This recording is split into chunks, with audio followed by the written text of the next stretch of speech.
या ठिकाणी स्थित आहे गणपती बाप्पांचं प्राचीन मंदिर, सुंदर स्वच्छ बीचेस, आपल्या कोकणातील इंटरेस्टिंग माहिती सांगणारे म्युझियम, इतिहासासोबत एक घट्ट नातं असलेलं हे आहे आपलं रत्नागिरी।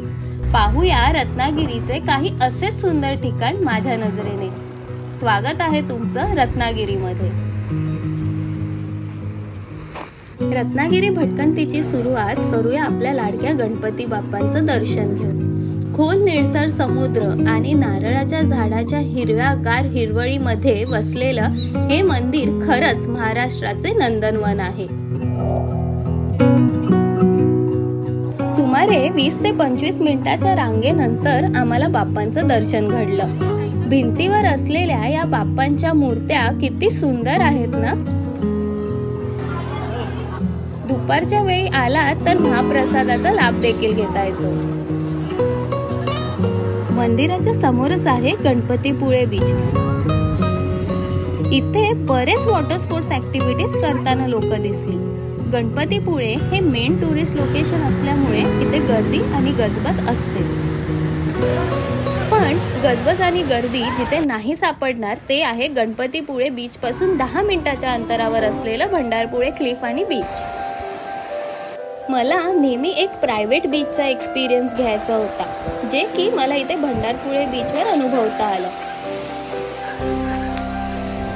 तुम्हीच पहा ना, इथे आजूबाजूला अजिबात गर्दी नाही आणि दूर दूर पर्यंत फक्त समुद्रच दिसतोय आणि ऐकायला मिळतंय ते फक्त समुद्राच्या या लाटांचा आवाज। इमॅजिन करा, इथून या क्लिफवरून सनसेट किती मस्त दिसेल। अहो, इमॅजिन कशाला, चला डायरेक्ट बघूया।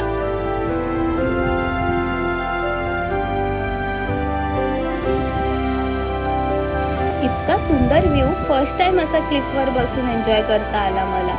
इथून निघायचं मनच नाही करणार कोणाचं, पण अजून बरंच काही एक्सप्लोर करायचं आहे आपल्याला। अरे, मी तुम्हाला स्टेचं सांगितलंच नाही, तर मी स्टे केला रवी किरण होमस्टेला। तुम्हाला माहित असेलच की जनरली स्टे मी मेन लोकेशन पासून थोडं लांबच पाहते, ज्यामुळे मला तिथल्या लोकांची जीवनशैली देखील अनुभवता येते। मस्त हिरव्यागार झाडांनी वेढलेलं होमस्टे जितकं छान आहे तितकंच बजेट फ्रेंडली देखील आहे। काल आम्ही मंदिराला लागून असलेल्या ऑटो स्टँड वरून आजसाठी 1000 रुपयाची ऑटो बुक केली, ज्याने आपण बरेच पॉइंट्स फिरू शकतो। जर तुम्ही सुद्धा आमच्यासारखे पब्लिक ट्रान्सपोर्टने फिरायचा प्लॅन करताय तर ऑटो बेस्ट ऑप्शन आहे। रत्नागिरीमधील हे आहे छान सुंदर असं श्री पतितपावन मंदिर। इथली मूर्ती पाहून मन एकदम प्रसन्न झालं आणि मंदिराला लागून आहे स्वातंत्र्यवीर सावरकरांचं स्मारक। इथूनच जवळ आहे लोकमान्य टिळकांचं जन्मस्थानाचे घर।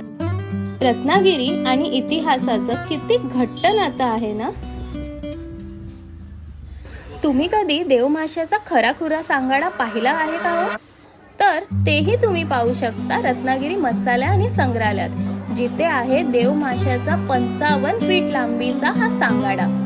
इतकंच नाही तर इथे विविध प्रकारचे मासे पाहायला मिळाले।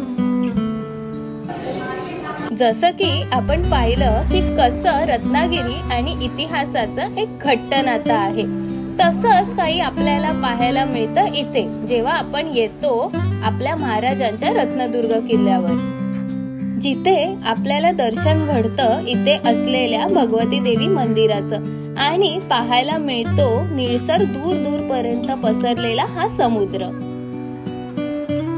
आता समुद्राचा विषय आलाच आहे तर सांगते, इथे रत्नागिरीतच आहे हे मांडवी बीच, जे की प्रसिद्ध आहे इथे असलेल्या त्याच्या काळ्या वाळूसाठी। या जागेला गेटवे ऑफ रत्नागिरी म्हणून देखील ओळखलं जातं। तुम्ही हे तर ऐकलंच असाल ना। काय आहे हे, किती सुंदर आहे सगळं। असा टर्न अँड तुम्ही वरती जाता आणि तुम्हाला अख्खा बीच दिसतो। हो, हे देखील इथेच आहे रत्नागिरीत आरेवारे बीच। जर तुम्ही बीच लवर असाल तर रत्नागिरीचे हे बीचेस नक्की एक्सप्लोर करा। मस्त सुंदर वळणशीर रस्ता आणि खाली पाहायला मिळतं ते हे आरेवारे बीच। हे बीच इतकं क्लीन आहे की तुम्ही इथली पाण्यातील सफेद वाळू देखील पाहू शकता। बेस्ट लोकेशनला येऊन एक बेस्ट गोष्ट जी तुम्ही करू शकता ते म्हणजे इथे झिप लाईनिंग.